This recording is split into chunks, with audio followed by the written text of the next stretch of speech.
This is the conclusion of a story about how the coronavirus quarantine tried to rob me of my mental health like a thief. You are backstage with Brawin.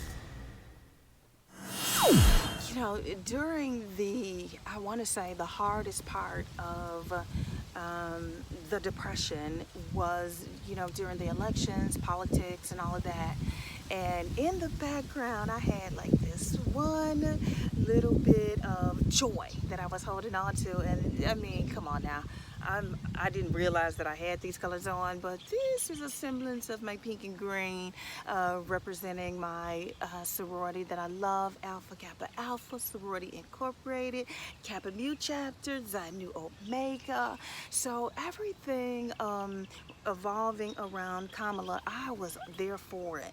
I'm like, yes, that one, I don't know if it was a clip or a meme or something with sorors from all the organizations stepping out to vote. That gave me life that I needed at that moment. Then I pivoted and started beating myself up. Like, look at Kamala, look at my soror out here just really conquering the world, and I can't manage to get from underneath these covers.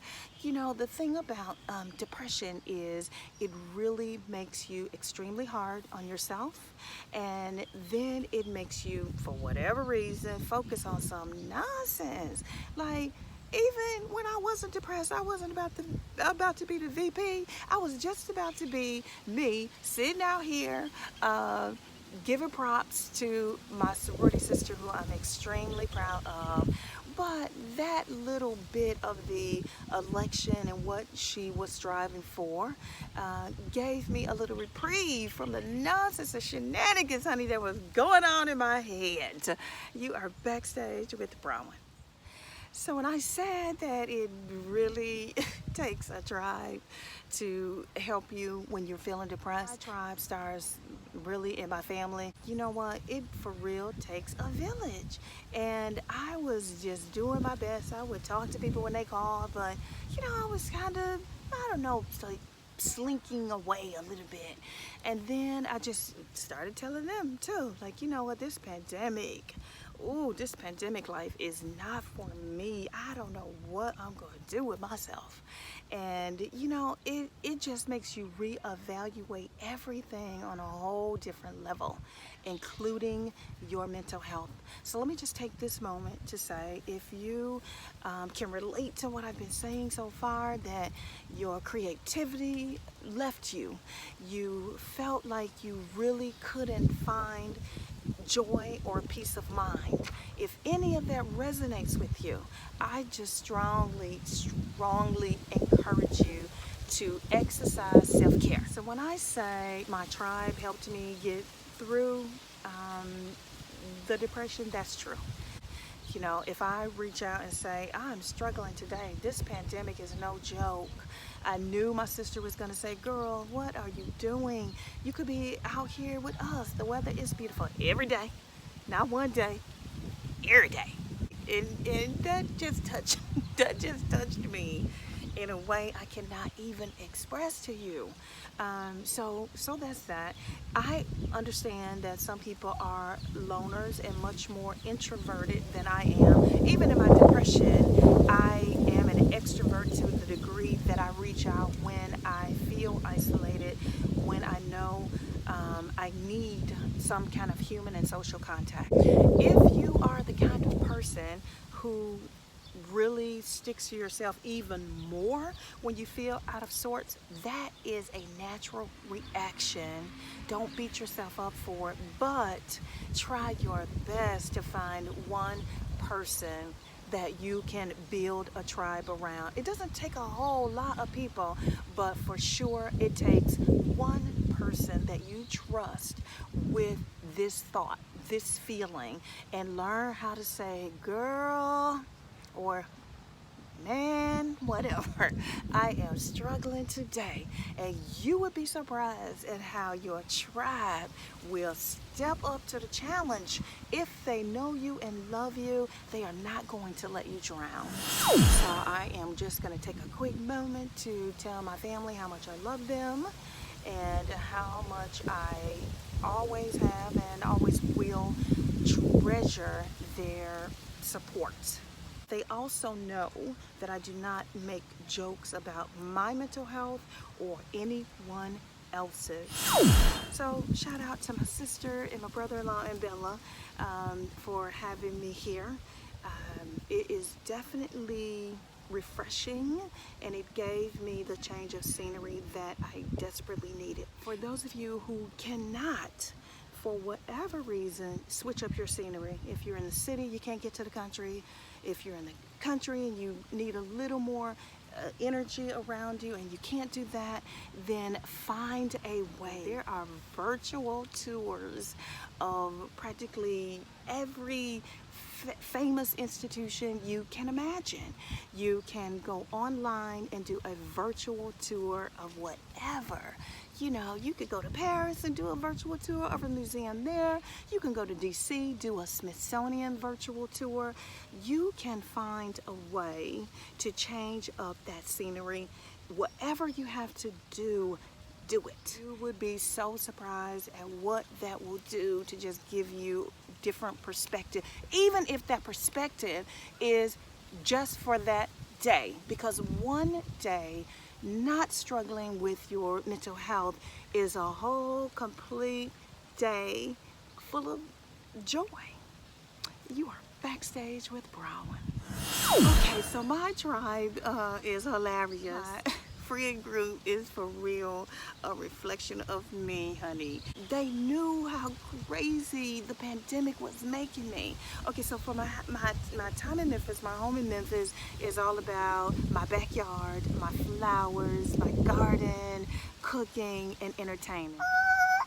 Nothing, nada, zip, zilch. I wasn't even comfortable, you know, social distancing in my backyard. I had not one barbecue, not one. I didn't do anything. So it was a slow death of my spirit, right? Maybe some of you saw my regular appearances on TMZ and you're thinking my creativity didn't completely desert me, but you would be wrong. I have been posting my little clips. You guys know I have been contributing to TMZ as a guest, and that really gave me something to focus on. You know, it was so sporadic, like every 3 weeks to a month, and they would call me and say, hey, would you like to come on the show today? We would love to have you. What? Of course, yes. I am an aspiring journalist, darling. Of course, I'm here to come on whenever you want me to.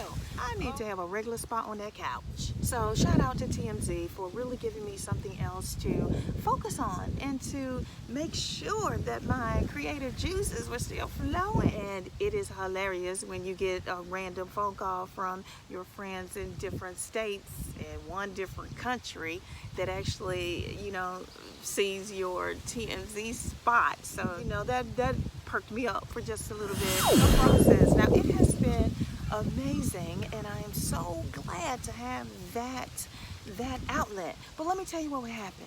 So I would do my clip. You know, this is like a 5-hour investment. That totally gave me something to do, and I was happy for that. But then I would say all of these amazing things that I was going to do with my clips to promote myself. This whole TMZ gig gave me, just the energy that I needed, but it did not help with my follow through.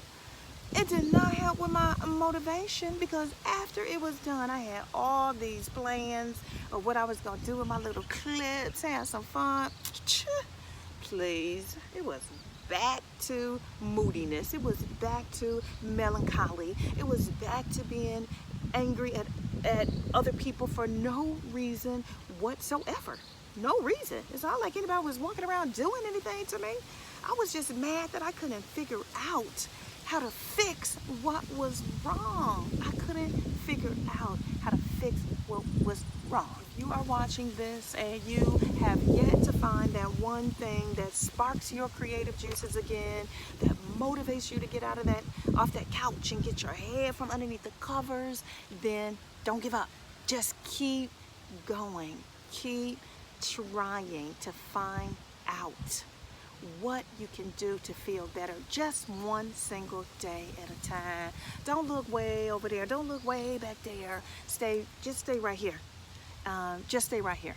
So I'm showing out my tribe just a little bit. So I need to include my niece in this. She is 15 and hilarious. So Heavenly Monet, hi honey, this section is for you. My brother brought the children to visit, and you know, I was feeling happy during that time. Yeah, I was feeling happy. I was feeling creative, and I think I just asked the group, like, what have you learned most during the pandemic? And my niece she said, Auntie, what I have learned is this: if I try to talk to my friends about the Black Lives Matter movement, and they respond to me that all lives matter, I just know what they're saying, and I know I'm gonna have to cut them loose. And I felt that in my bones. I felt that little girl in my bones. So shout out to Heavenly Monet. She learned a lot during the pandemic, and perhaps even she will watch this video and I don't know, relate to it. If you think you are the only person that is struggling, think again. The small ones are struggling. People in my generation are having a harder time. It's just a challenge. It's just a challenge. And I honestly don't believe anybody who says that this pandemic hasn't messed with their spirit in some way. How do you get out of this unscathed? So if you're trying to figure it out, self-care. Tell someone that you're struggling. I mentioned how important it is to have a tribe. It's also important to be a part of someone else's tribe. I hope that I have been the same support to all of them, to my entire tribe. I hope that I have been the same support, because what happens when you are feeling so out of it, so lethargic, in a fog, is that the only person that matters is you. Listen, this is the one thing that depression will rob you of. It will rob you of your humility. It will absolutely turn you into someone with a little bit bigger ego, because you don't want to bother anybody else, so you can justify turning everything into what you do or do not want to do in that moment. And that's horrible, because then you can't be the support that someone else needs. So I am glad you are still with me. I'm gonna just tell you a couple of my final little tips, how I feel like I am coming back to myself. I don't feel like I'm fully there yet, but for real, I'm working towards that, and I want to just share that portion with you. If you are like me and the pandemic just really did a number on your spirit, on your energy, on your creativity, release yourself of that guilt, because it's not going to help you feel better. But every single time in my life where I have felt a struggle, I remember that when you focus on someone else as well, it helps you feel better also. If you are listening to this video, if you have come on this journey with me this far, I want you to be kind to yourself, but I want you to acknowledge that perhaps you're not yourself right now, and maybe, just maybe, to tell somebody that you're struggling. If you want to tell me, you could DM me, you could send me an email, you could comment on this video. Your tribe can start with someone that simply can relate to what you're feeling. All right? You are backstage with Brawin. Just a disclaimer, I am not a therapist. I'm just a girl trying to recover from the trauma of quarantine. Thank you so much for sharing this journey with me, and please take care of your mind. If you found this limited video series helpful, please be sure to like, share, and subscribe.